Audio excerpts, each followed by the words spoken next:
अस्सलाम वालेकुम दोस्तों, क्या नसीम शाह वर्ल्ड कप में शरीक हो गया? बाबर आजम ने बता दिया।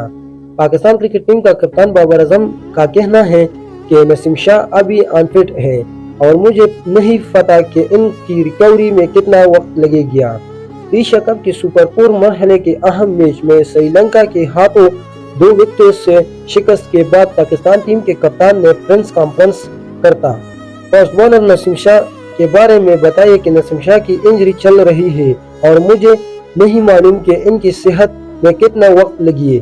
अलबत्ता वो वर्ल्ड कप में शरीक हुआ गया मगर इब्तदाई मैच में इनकी शिरकत मशकूक है।